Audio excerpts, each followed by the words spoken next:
Good morning. Today is our last lecture for alkanes. Alkanes reactivity is what we are going to study today. Now, alkanes by themselves are very unreactive. That is why they are also called paraffins. So, there are not much reactions or many reactions to study in reactivity of alkanes. And the only, or I would say the most important reaction which has been asked over and over in different exams is halogenation of alkane. There have been different types of reactions, different types of questionnaires which have been asked on this particular type of reactions. So today our intention is to cover all aspects possible or required for our competitive exams. As usual, I say it is JEE, mains and advanced as well as NEET. So let's start our today's work, that is halogenation of alkanes. It's a very interesting reaction and its questions are even more interesting. I hope you learn it with interest and enjoy the total reactions. So students, let's start today's work, that is alkanes part 3, halogenation of alkanes. First of all, I would like to add that there are not many properties of alkanes. They are also called paraffins. Now, from where this word paraffins came? The word paraffin came from a Latin word which says param means little, affinis means affinity. So what we found that alkanes have very little affinity towards most of the reagents that are found. Okay, they have very little affinity towards the reactions that are commonly seen in alkenes, alkynes, or other functional groups to state with. Okay, and why is it so? Because they do not require any further bonds. They are already fully saturated. They are already fully saturated. It could be carbon carbon, it could be hydrogen hydrogen, carbon hydrogen, and so on. So they practically do not need any more bonds to satisfy their bonding. Here I have drawn neopentane. Okay, neither the carbon hydrogen bond is so polar that they go for heterolytic bond fissions, which otherwise similar saturated molecules like alkyl halides and alcohols opt for. So that is also not a case in case of alkanes. They don't need anything of that type, and so they continue to behave as stable or least reactive set of molecules. They are very unreactive towards the usual oxidation and reduction reactions also. Reduction not at all possible. Where will they go for reduction? As far as oxidation is concerned, the usual reagents, that is KMNO4, whether you take it acidic or basic or alkaline, are neutral. Okay, or you take K2Cr2O7, again a very common oxidizing reagent. Normal alkanes show no reactivity towards such oxidizing reagents either. They continue to behave inert towards these reagents. Okay, they continue to behave inert. There is this one particular exception which is given in NCERT also. So please note this as an exception in your notebooks. If you are maintaining your notebooks, please write this particular as an exception, that there are no controlled oxidation in general with KMNO4 and K2Cr2O7 of alkane, but alkanes which have 3-degree tertiary hydrogen, okay, they can be oxidized to corresponding alcohols using KMNO4. Vigorous conditions of course will be required, but if you provide the suitable conditions, then the only oxidation exhibited, only controlled oxidation exhibited by alkanes is the oxidation of this 3-degree hydrogen to OH alcoholic group. Otherwise, they do not show any such normal controlled oxidation. I cannot say they do not show any oxidation. Why? Because combustion is such a common and important reaction for alkanes, and combustion itself is nothing but uncontrolled oxidation. Combustion is nothing but uncontrolled oxidation, and alkanes exhibit uncontrolled oxidation, that is combustion, very easily. They are very prone to oxidation or combustion reaction like this. Otherwise, a big no to normal oxidation reactions. Yes, they may show some other reactions also, but they are not of much importance. That is sulfonation and nitration. They have their own limitations, no targeted major product, isomerization, which are given in NCRT,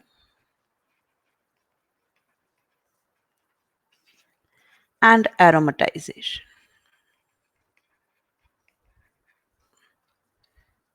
Pyrolysis. Okay, these are the set of reactions which are proposed uh, as the major reactions of alkanes in NCRT. Besides our controlled oxidation that we have already taken. Okay, and yes, they do give reaction with steam also, but again, I would say that is something which is not have been asked frequently in JEE mains and advanced. So let us come to our very elaborative task today, that is halogenation of alkanes.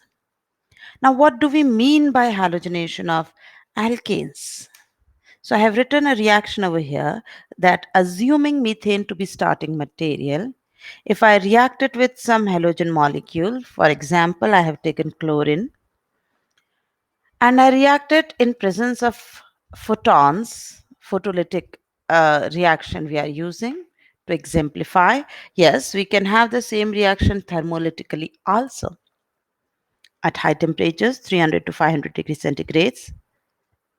But here in net reactions, I am using photons. Then the H of methane is displaced to CH3Cl, then CH2Cl2, then CHCl3, and then CCl4. So these are this. Here we have seen that there is substitution of hydrogen of methane by halogen. Okay, and in the mechanism further we'll see that it is a free radical reaction, so it is called radical substitution reaction, as we'll substitute the hydrogens by chlorine, and the mechanism is free radical. Okay, there is a free radical substitution reactions. Now, in this radical substitution reaction, definitely you can have bromination also.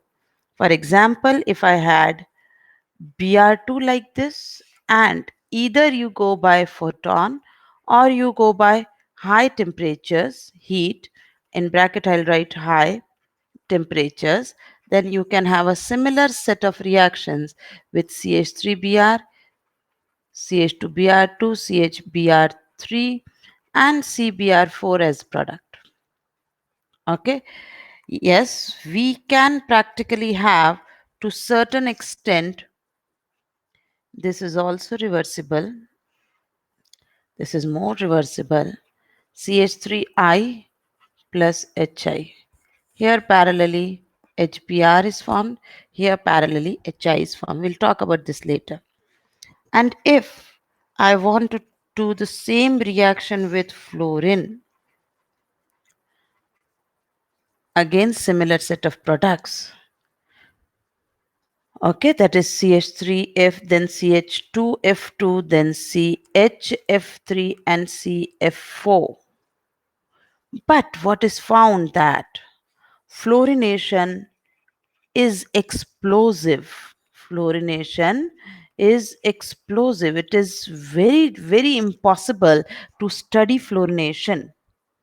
We'll study the thermodynamics of fluorination and we'll conclude why it is so.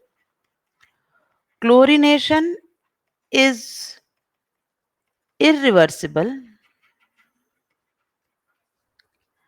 and is slightly controlled to study. Controlled to study. You can study the factors that influence this reaction. You can study what radicals are involved, what all things support the reaction, what oppose the reaction. So this is important for us. Then we come to bromination. Bromination is slightly reversible. It is slightly reversible, and this will have a very major impact on behavior of bromination reactions that we'll study by the end of the lecture. Okay, is slightly reversible and controlled. We can study. Okay, due to slight reversibility, this is an important point. Please mark it. Addition of HBr in the reaction mixture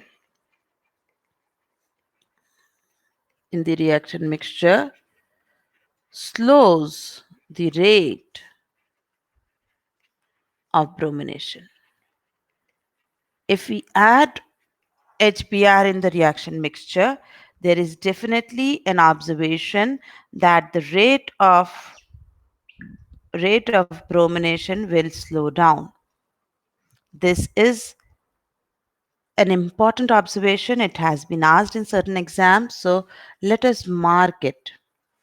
Okay, addition of HBr in the reaction mixture slows the rate of bromination. Reason. Now, reason is very obvious. I think all of you will immediately identify with that. That as the HBr is in the product mixture.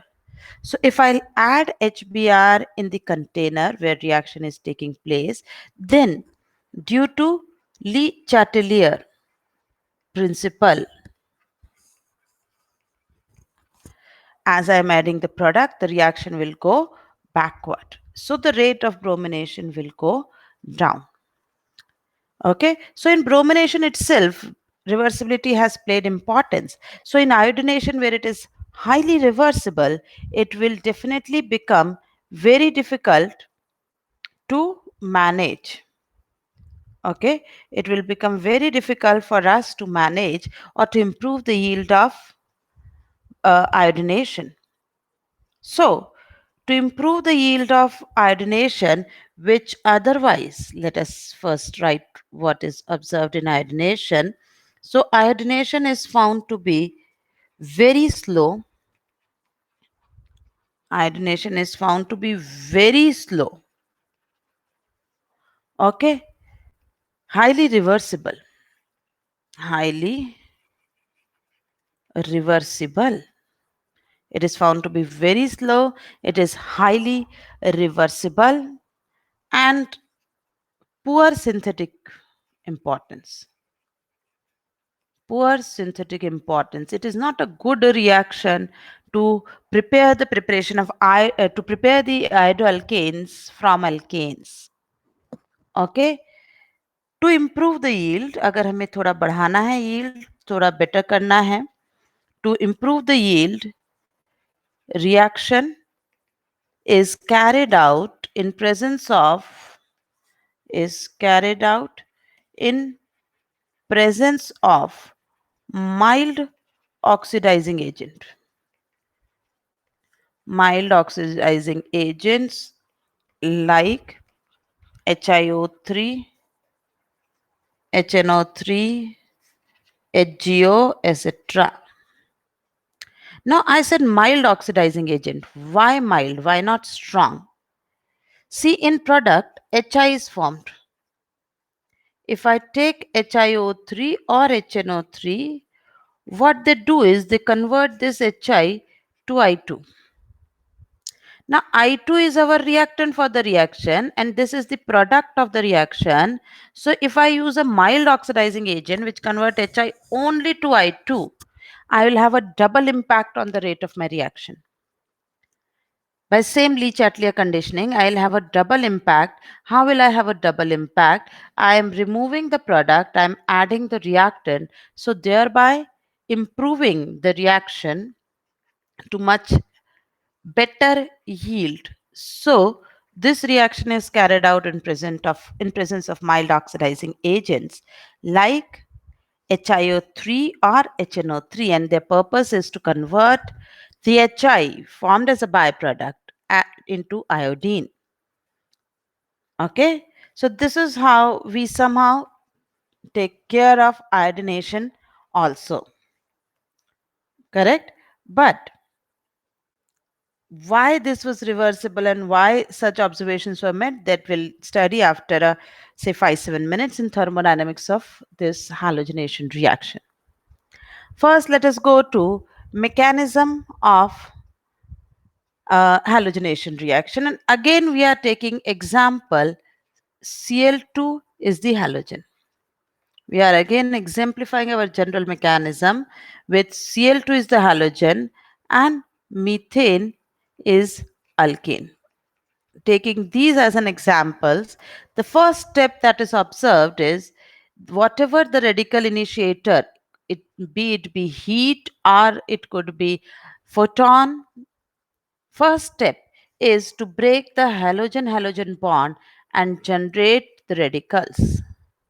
As this is the initiation of this whole reaction, so it is called a chain initiation step. The reaction has just started, chain initiation step. Now this Cl dot formed has the probability of attack on this methane. Okay, now I use the word probability of attack. Look, methane was like this. Cl dot can attack H and form a bond with H. Cl dot can attack carbon and form a bond with carbon and release H dot. That is other possibility. So, as you can see, the number of hydrogens is more and the space around hydrogen or the ease of steric effect, okay, to attack for Cl dot on H is more than its possibility to attack the carbon which is centrally embedded amongst all these hydrogens. Is it okay? So, as per this all observation, it has been found that Cl dot attacks this H. It abstracts that H and forms HCl, and a new radical CH3 is generated. All radicals are unstable. Now, this CH3 radical is attacking on chlorine molecule, which is available in the samples. So we take this chlorine.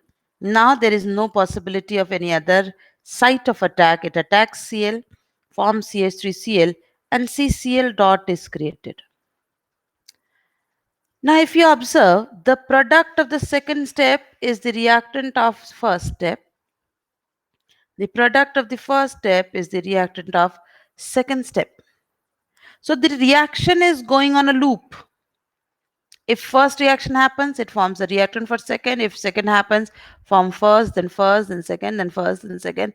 This continuous, a loop is generated, a loop is formed in a reaction condition. A combination of the reactions which generate this loop are called chain propagation steps. As when one of this happen, it support the possibility of another one and the vice versa. But yes, in chain propagation and chain initiation, if you can observe the difference, in chain initiation on the reactant side, there are neutral set of molecules. Product is a radical. In chain propagation, you observe reactant side is a radical. Products are also having some radicals. Coming to chain termination. Chain termination, if these radicals combine with themselves and in a product there are no more radical generated.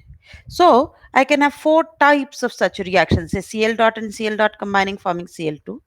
CH3 dot attacking Cl dot and forming CH3Cl. CH3 dot attacking CH3CH3 and forming CH3CH3. This is a radical combination reactions, all three. Okay, two radicals coming together and forming a bond. Such reactions are called radical combination reaction. There is a radical disproportionation for higher radicals. That is, other than methyl, you can have a combination as if, just to exemplify, I may add, for example, if it was CH3CH2 dot, then two of such would have combined and formed ethane plus ethene.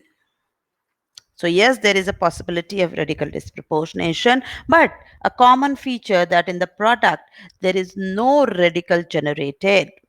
So if these reactions come into scene, the reaction comes to standstill, it is stopped. So these are called chain termination. They terminate the chain which was generated previously by these radicals. Is it okay? Have you got this point? So chain propagation is the key for the feasibility or for the yield of the product in case of halogenation of alkanes, because these freeze the reaction. Initiation just initiates the Cl dot. But if propagation is supported, then the reaction will take place. And I cannot select any one particular at this moment that which propagation. It is a loop. One happens, other automatically happens. Okay, just an observation here I have added to add to your vision. The number of RH to RCl conversion per Cl dot. If I introduce in the reaction condition 1 Cl dot, which is produced by photolysis, okay, I want to say that I have just created 1 Cl dot here. That is what. And I have introduced it to chain propagation. Chain propagation have started. One Cl dot came into scene, and this whole thing, once one Cl dot is created, other will be created in the second step of propagation itself. So what is found, just see, Cl dot produced by photolysis is 10 raised to 6 for methane. That is, one Cl dot, if produced by photolysis, will convert 10 raised to 6 molecules of methane to haloderivatives. Can you imagine 10 raised to 6? You have given just slight photon to convert one Cl2 to Cl dot, and it has converted 10 raised to 6. So how uncontrolled it is. Even if it is one Cl dot in the medium, you cannot control the reaction anywhere in your range. It goes by its own way and created 10 to the 6 methane, converted 10 to the 6 methane to haloderivatives. And just imagine the energy involved in this particular conversion that will lead to explosions, and therefore these reactions are explosive. It is very, very difficult for us to control. Let us go for some thermodynamics of this reaction. As I said, and as I have proved also, that chain propagation is the key. Chain propagation is the whole sole thing that we are worried about. Okay, and for my reference, I have written this as step 1, where Cl dot is attacking methane, and then CH3 dot is attacking an halogen as step 2. So the delta H values for these two steps, as the why we are going directly for delta H? Delta G is equals to delta H minus T delta S. Okay, as my delta G will primarily depend mainly on delta H, so I'm going directly to delta H. How you can say it will primarily depend on this? Because if I take condition same, change of entropy as the number of molecules change in all the halogens, whether it is F2Cl2, Br2 or I2, will be same, nearly same. So the comparative study of delta G will by far depend on the values of delta H. So we are using the data of delta H to study why fluorine was so explosive, why chlorination is irreversible, why bromination is reversible and iodination is very, very difficult to have in a forward direction. Okay, so let us study. So as I have again repeated here the step that if X dot attack, okay, if X dot attack on this particular methane molecule. Okay, see the amount of heat it is releasing. Okay, what is being formed in this reaction is HX plus CH3 dot. Now, CH3 dot is common for all the halogen. Here, this implies how strong the HF bond is because it releases 134, outside bracket is kilojoules, inside bracket is kilocalorie. It released 134 kilojoules per mole of heat of energy. When HCl is formed, Cl dot attacked, and then only 4 kilojoules is released. But look at the bromination and iodination. When Br dot attacking this H and forming HBr, or I dot is attacking this H and is forming HI, instead of release of energy, these are exothermic. And see, iodination is so highly exothermic. It is absorbing 138 kilojoules per mole of energy. Bromination is absorbing 63 kilojoules per mole of energy. So it is making slightly reversible. But iodination, just double. I would say more to double. Right? It is even more than the double value. So it is highly reversible. This step will rather move in the backward direction. Okay, just remember this. This is such an important junction. Step number 2, that was if this dot attacks halogen. Okay, CH3 dot attacks halogen. So here, what is the difference? What point will be different? CH3X and X dot is formed. Here, two things: the bond energy of this CX bond and the bond energy of X2 is the criteria, is the condition which will influence this delta H of step 2. Okay, so in case of fluorine, you see 292 kilojoules of heat is released. See, when this CX bond is formed, heat is released. When this X2 bond is broken, heat is consumed. So this data indicates that the heat released in CF is very high and the heat required to break the X2 is less. So indirectly it indicates that the bond energy of fluorine is less. In case of chlorine, the carbon-chlorine bond release some energy and the chlorine-chlorine bond breakage consumed, but still it is exo. Still it is exo. The point is, all of them ultimately indicating that the carbon halogen bond is releasing some energy. Whenever it is formed, it is releasing some energy, and it is more than the bond energy of this halogen, as it is the amount of heat consumed.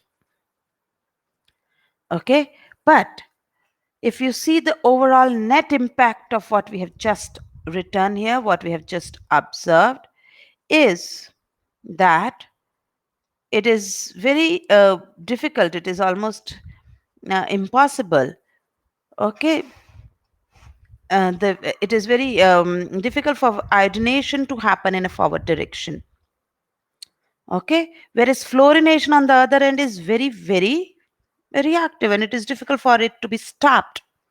If you take overall delta H of both the reactions together, you can have a further feel how fluorination is highly exothermic.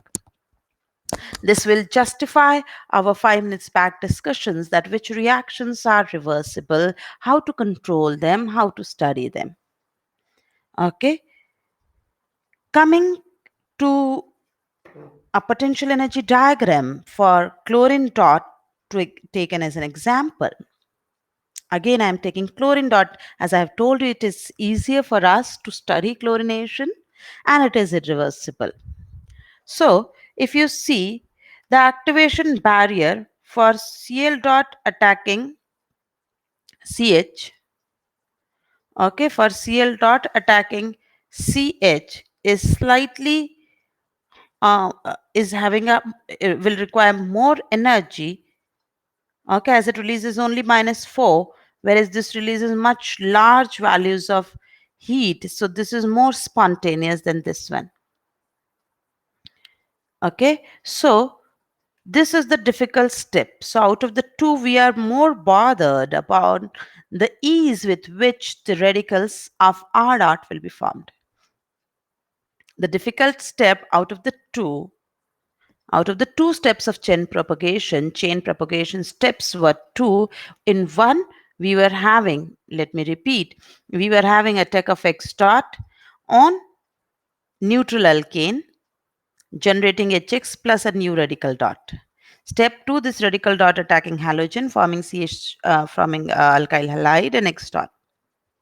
So what is being said that out of these overall two reactions, for all of them you can see, for all, I mean fluorine, chlorine, bromine and iodine, that step 1 will require higher activation barrier.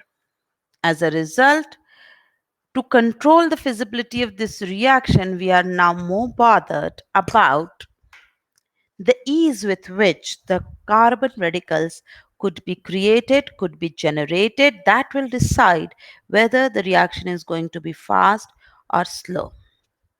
So, taking all this into considerations, I would say if I freeze the halogen for the same halogen, you take the same halogen and then you study for the same halogen the reactivity order of different displaceable H of alkanes is 3 degree greater than 2 degree greater than 1 degree.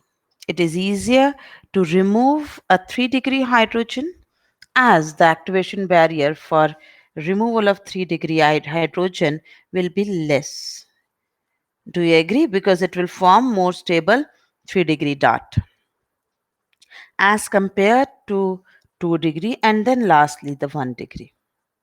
So if you have the same halogen, then the order of reactivity for different hydrogens is 3 degree, then 2 degree, then 1 degree. And just to exemplify my point, I would like to add as and as stability of carbon free radical increases, rate of halogenation increases. Rate of halogenation increases. Okay. If given a choice, certainly pH3CH would be more reactive than pH2CH will be more reactive than pHCH3 and certainly very, very reactive than CH4. Okay. This is what we want to imply as and when jab bhi, jaisa bhi, there is a possibility of becoming more and more stable radicals, then certainly the rate of reaction will improve and even the yield thereby will be increased. Okay, I hope it is clear. Moving to another point, that what if we take same alkane, if we freeze the alkane, okay, if we take same alkane and then we want to study which halogen will react, we have already discussed, just a matter of revision. If we take same alkane, then order of reactivity of halogens, fluorination too fast, chlorination, bromination, okay, and iodination, as we have already said, is very useless. So if you freeze the alkane and you want to study the effect of which radical you can take, then you can which halogen would be faster, then order is fluorination, then chlorination, then bromination, and then iodination. Okay. As I have said, if halogen is freeze, then stability, if increased, will increase the yield and rate of the halogenated product. Okay. Just to exemplify, presence of electron withdrawing groups may affect halogenation. That is, what has been observed is Cl dot being electronegative is electrophilic in nature. When this is subjected to halogenation, when this is subjected to, rather, I would say, chlorination, not general, when this is subjected to chlorination, the data observe that here you have only 3% of the yield, here you had 17% of the yield, here you had 50% of the yield, and here you had 25. Okay, the total might not add to 100 because there will be certain byproducts also. So we are not taking them into considerations, but this is how the reaction proceeds. So yes, it took the 2-degree side, but amongst the 2-degree side, here, as already present chlorine was generating electron deficiency. So other radical was trying to be far away from chlorine. Okay, the gamma CH2 is behaving essentially the one which is the preferred site of attack. Okay, so yes, there could be certain effect of these groups. Moving further, so this was effect of different groups and presence of them on halogenation. We can have, besides HNU or high temperature, besides HNU and high temperature, we can also use other radical initiators. We can use other radical initiators. Let me give you few names, a few examples that you may need or you should know. Okay, so say first one I would say is tetraethyl lead. This is one of the anti-knocking, famous anti-knocking reagent that is used. Okay, this anti-knocking reagent certainly generates Pb2Et plus 2Et dot. Now this Et dot once reached to Cl2 will generate Cl dot plus EtCl. So that is how it can function as a chain initiator.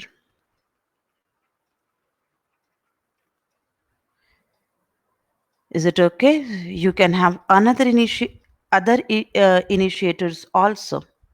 It is not just that these radical initiators has to be only, what should I say, HNO or heat. Say for example, we may have in a medium, this is first example, this is next, RCO, OCO, R as initiator.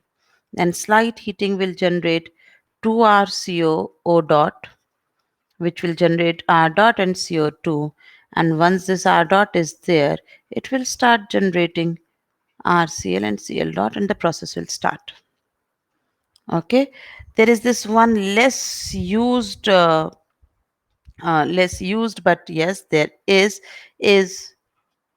Bu3SNH.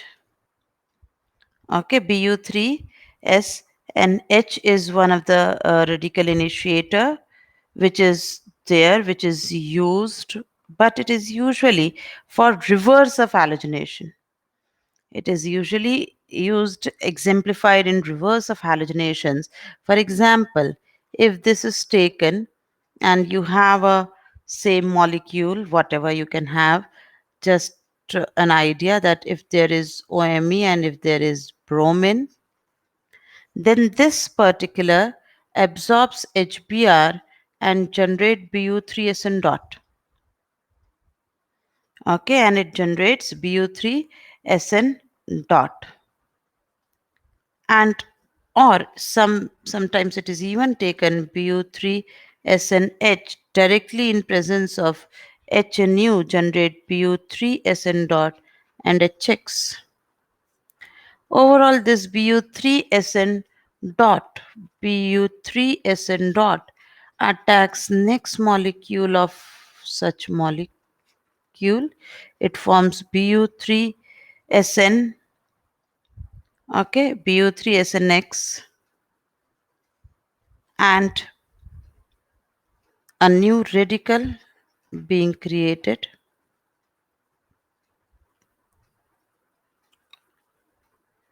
Okay, this radical attacks Bu3SNH and is reduced to alkane and a cycle Bu3SN dot. Now this will go here, this will come here. A cycle is created. Okay, now as you can see, this was a difficult step to initiate with.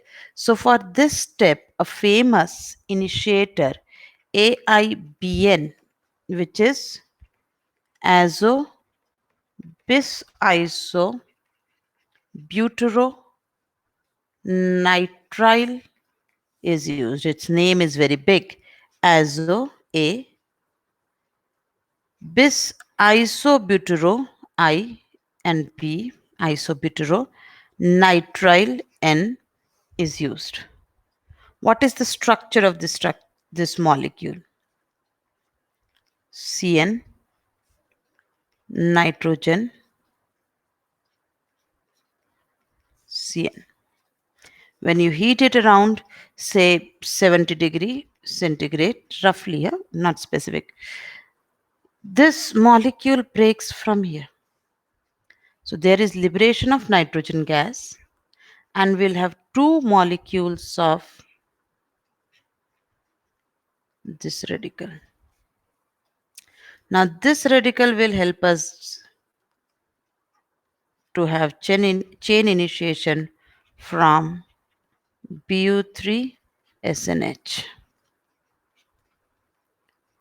H plus Bu3SN dot, and Bu3SN dot can now initiate further reactions. So it is not just that you have to totally rely always on thermolytic and photolytic methods. You can have other radical initiators. I have taken 2-3 examples, but there could be more. Yes, there could be more. There could be ROR also. There could be H2O2 also. Even atmospheric oxygen, though it is a very slow process, atmospheric oxygen is also acting as a biradical. If you see its electronic configuration using molecular orbital theory, it is a biradical. Okay, here I have added this one particular data that, as I have said, that more stable the carbon radical will be, the faster the reaction is. So it is observed that each H of ethane is about 270 times as reactive as H of methane. The relative ratio of products was found to be like 1:400. Now here it had 4H, here it had 6H ethane. So taken into consideration the count and the relative ratio of the products, it has been concluded that CH3CH2 dot versus CH3 dot. So this is more stable, na? Why? 3 alpha H and some plus I. So its reactivity and yield can be observed in experiment that ethane can be converted to haloalkane approximately 270 times as compared to methane. Okay, coming to stability of free radicals. From this data, you can see that methyl radical required 104 kilocalories per mole of formation. This total data is in kilocalories. Ethane required 98. Propane nearly same. But if you take 2-degree site, a 2-degree radical, the energy required is further decreased. Okay, energy required is further decreased. So definitely the ease of 2-degree radical formation is fast and the reaction will go better and better. Whereas you move to 3-degree, you need only 91 kilocalories per mole. So this decrease in the energy directly made us conclude that 3-degree radical is more stable than 2 degree, is more stable than 1 degree, and then of course CH3 dot is highly unstable. Correct? Some data which have been collected in gas phase for different homolytic fissions, dissociation energy of homolytic fission, homolytic CH bond is taken. Okay, I cannot say that this is going to be the same in different solvent, but yes, I can use it for a relative reference. Okay, that where it is going to be more stable, where it is going to be less stable. Maintaining the same, you can have here at a look that methyl is most unstable and 3 degree is most stable, 397. Okay, what you have to see is stability of radical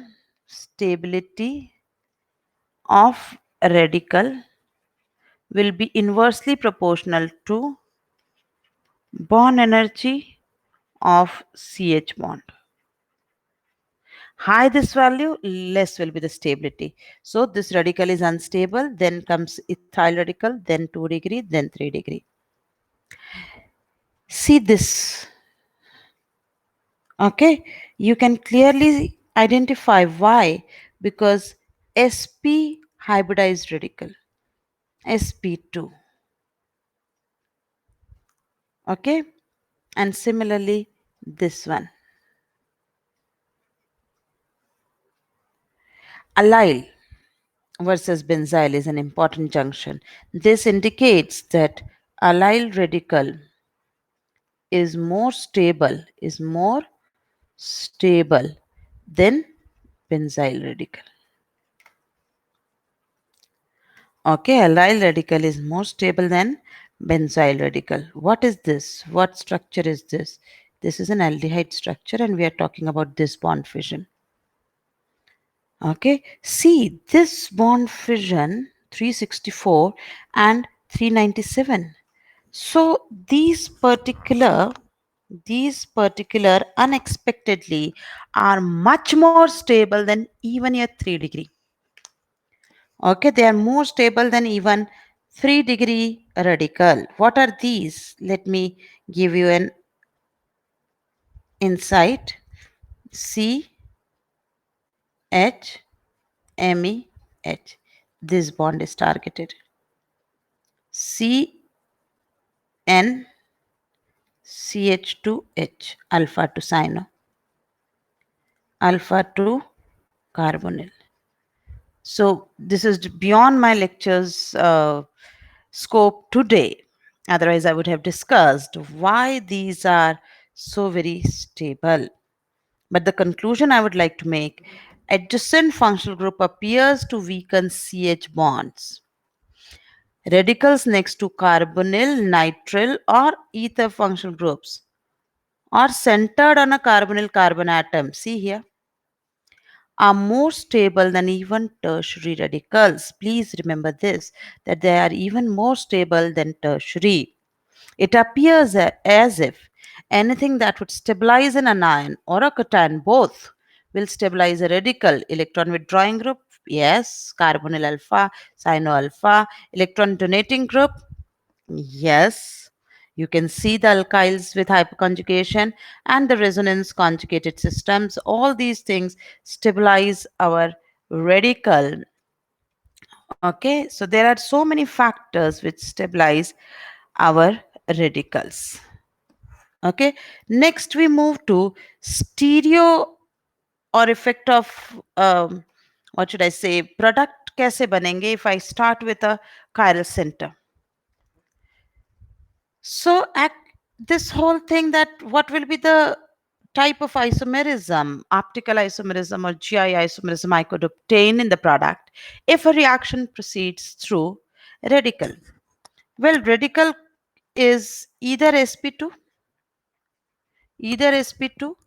or sp3. But if it is sp3, then it can undergo flipping. Okay, if it is sp2, it is planar. So overall, anytime it will affect racemization.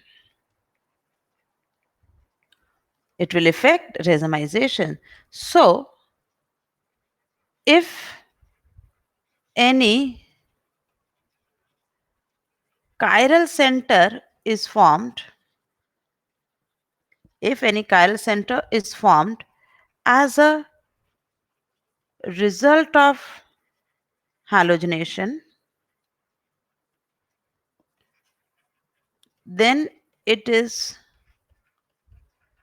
obtained as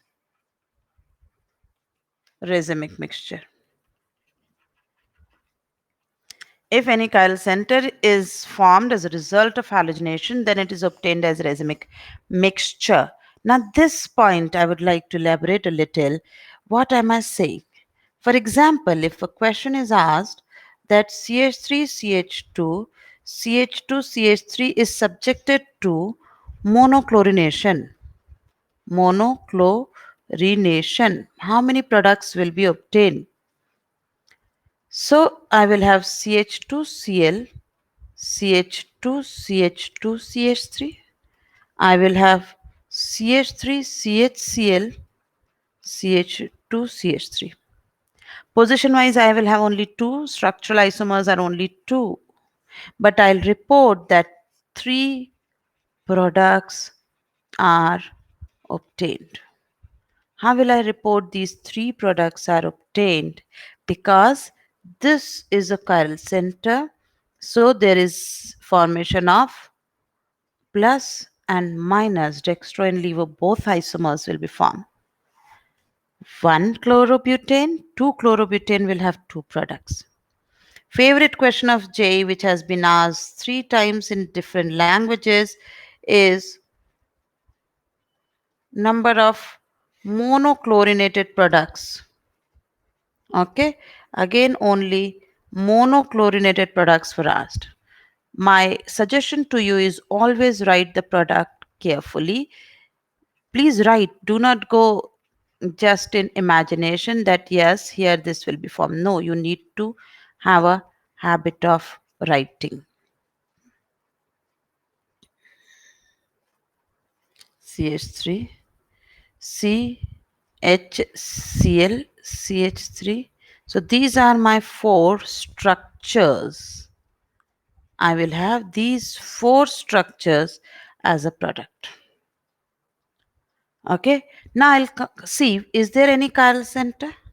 See, this is a chiral center. When I halogenated this one or this one, either will give same. This will become chiral. Here there is no chiral center. Here a chiral center. Here none. Okay, so 6 products are obtained. 6 isomers. 6 products are obtained. That is one. Other time it was asked how many fractions are obtained in fractional distillation. So as we know that the enantiomers will have same boiling point. So the 2 isomers here will go in one fraction.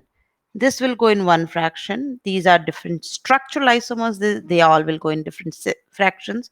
So 4 fractions in fractional distillation. We'll have 4 fractions in fractional distillation and 6 products overall, including stereo. Yes, if the question says how many structural isomers are obtained, then answer is 4. Okay, geometrical isomers goes in different fraction. Optical enantiomers goes in same fraction. Optical distereomers goes in different fractions. That is the key you need to remember. Is it okay? Please take this as a question and solve. This also appeared once, that how many monochloro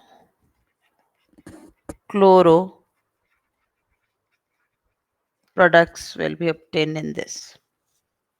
Okay. Now for J, we'll require this much, but just an additional, slight additional information is there that I want you to add. That halogenation of an optically active form of chiral alkane, of course, is resulting into a racemic halide. Racemic halide. But if bromination of something that was already having halogen and is specifically referred, say for example, I would like to take an example that bromination of plus isomer of 1 bromo 2 methyl butane. Bromination of this particular will result in an optically active bromide. It results ultimately into optically active minus 1 comma 2 dibromo 2 methyl butane, and the overall was retention of configuration. Okay, what I'm saying is, when this ethyl methyl CH2Br H, this was the plus isomer of this compound, Br dot is sent, C Et, what is formed is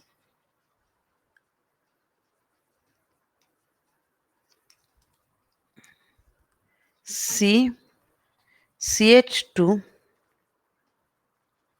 Me Et. Here dot was formed, which is stabilized by this bromine. Okay, the one which is opposite to that H which is abstracted. The bromine should be placed opposite. That way it supports, okay, attack of bromine. This is formed. And now when Br2 comes, then again it becomes Me Et Br CH2Br plus Br dot. So this is the minus isomer. But as you can see, there has been a retention of configuration at the center when there is already one bromine present. Second bromination we are talking. Okay, bromination of an optically active form of corresponding chloro compound. If I take here bromo or you take chloro, you take bromo or you take chloro, also result in same product. Okay, similar product that you take here, bromine or chlorine. That means that it also helps somehow in this type of bridge, intermediate and radical formation. Okay, and a retention of configuration was observed. I hope it is correct. But when the same reaction was taken care with Cl dot, then such type of things were not formed. This bridged radical, this is called bridged radical, is the reason why we are having retention of configuration in these particular cases. Okay, but of course, and as compared to bromine, this Cl dot will again, this Cl will have slightly less effect because it is more electronegative. So it will have a less effect on retention. Otherwise, you simply go on racemization. Now we are coming to this very important point called reactivity selectivity principle. It says that more reactive radicals are less selective in their attack.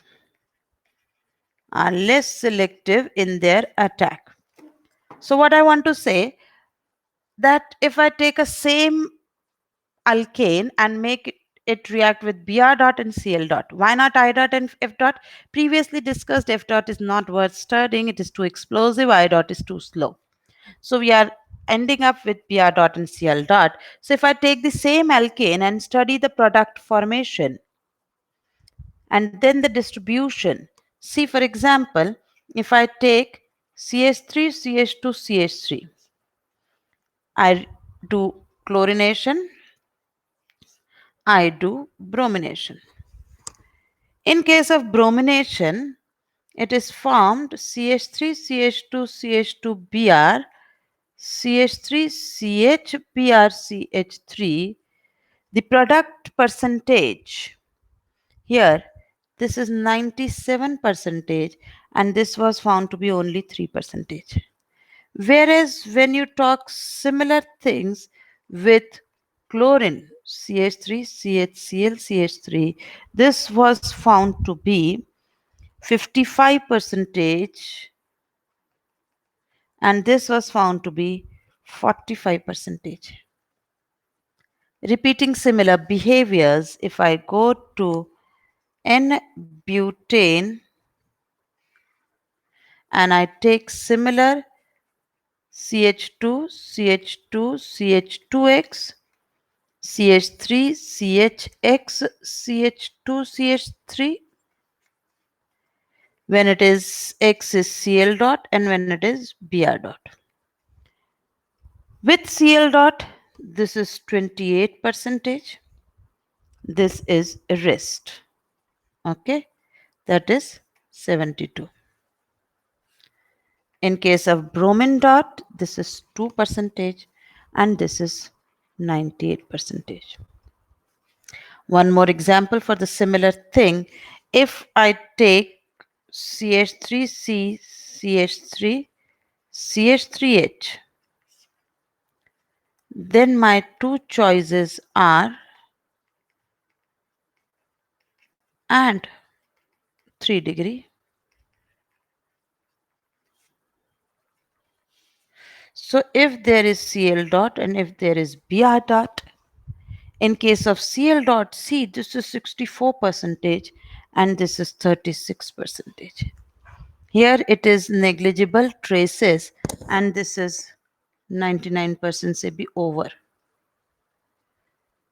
Okay, so you can see that a 1 degree has become a major and this has become a minor. Okay, 1 degree has become major and this minor. So what is being shown that as Cl dot is more reactive, it is less selective, that it has to go only to 3 degree.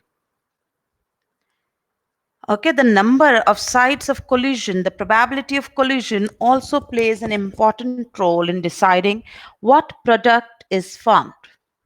So if you see, this is what is been experimentally concluded, that the relative selectivity of Br dot towards 3 degree is 1600. If I take a complete ratio to 2 degree and 1 degree, 1600 is to 82 is to 1. Whereas in Cl dot, this ratio is much decreased. It is 5 is to 3.8 is to 1. Okay, this is the relative reactivity. If you want to find out what is the product percentage, okay, if you want to find product yield ratio of 3 degree is to 2 degree is to 1 degree, then it is number of 3 degree H there into reactivity of 3 degree H, which is the ratio, say we'll take selectivity rather, selectivity of 3 degree H.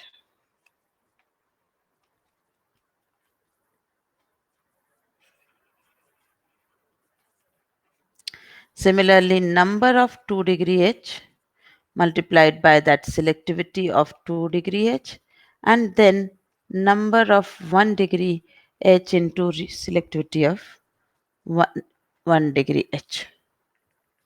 Okay, this has to be very specific. Once you find this, you can also find the relative percentage yields. I'd like to take one more example in this category, that if here we are asked how many products are formed, structural isomers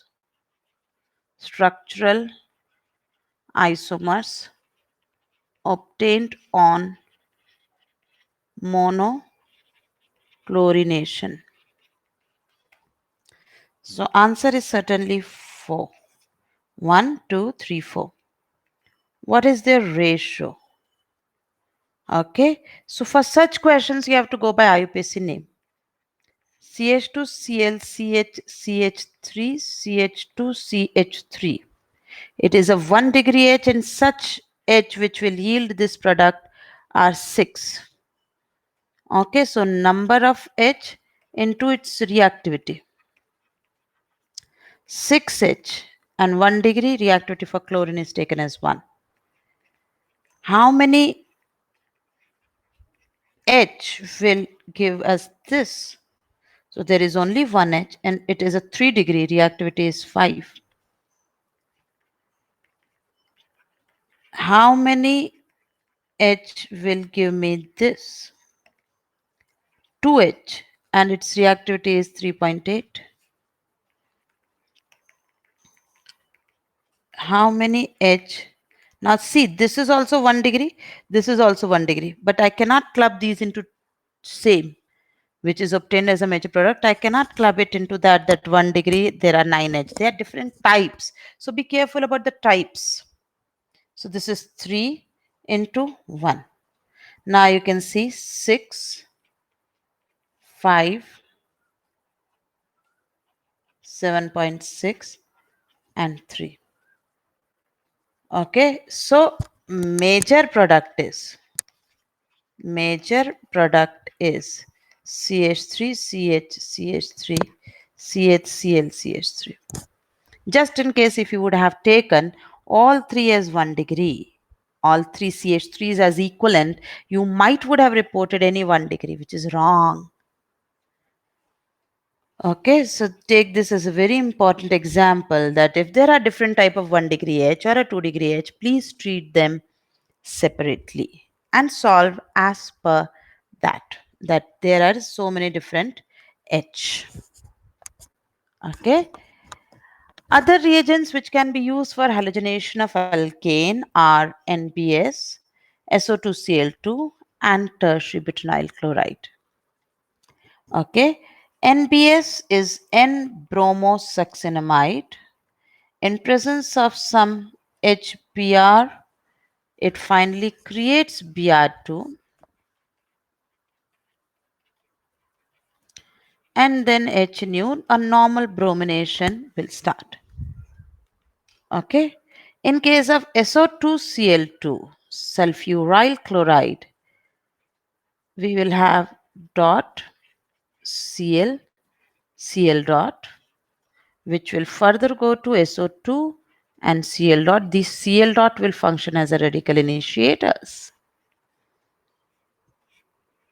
O dot and Cl dot, and they'll go for radical initiators. So see, this can halogenate our alkane, this can halogenate our alkane, this can halogenate our alkane. So these are the other reagents that you can use for halogenation besides direct Cl2 or X2H nu. As they are relatively more controlled, so they will provide you less halogens in the medium. So they will have a more controlled halogenation. You will not end up in like polyhalogenated product. What I want to say, that in case of this, you had CH3Cl also, you had CCl4 also. If chlorine is limiting, if chlorine could act as limiting reagent, then CH3Cl will be major product. If chlorine is excess, then no one can stop and this will be our final major product. So if I could limit this reagent, I can have a monohalogenation product. These above three mentioned are limiting sources. They will limit and will act as a continuous supply, as a continuous source for halogenation. So these are preferred. Okay, I hope you are getting my point. Now, how allylic substitution versus radical addition? Like I said, NBS can be used. NBS is a very famous reagent for allylic substitution. As I have already said, how it acts as a radicals generator. Here I have two choices: CH2 double bond CH single bond CH2 dot plus HBr, correct? And CH2Br CH dot, oh, CH2H and CH3. Okay, this is radical addition. Here we are seeing addition, and here we are going for substitution. Now, out of these, we know that this reaction is reversible. This is reversible. This can immediately go back and form an alkene. Is it okay? This will go back and form Br dot. So if excess of Br dot is in the medium, then by Le-Chatelier, radical additions will take place. Radical additions will take place. But if Br dot radical is less in concentration,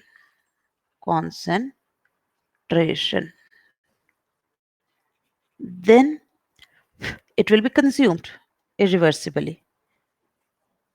Okay, if it is less, then this reaction will go backward. Then allylic substitution is the major track, is the major product. Okay, this is why when we want to do CH2 double bond CH single bond CH3, if you treat it with Cl2 500 degrees centigrade, if you come across this, you form chlorine here.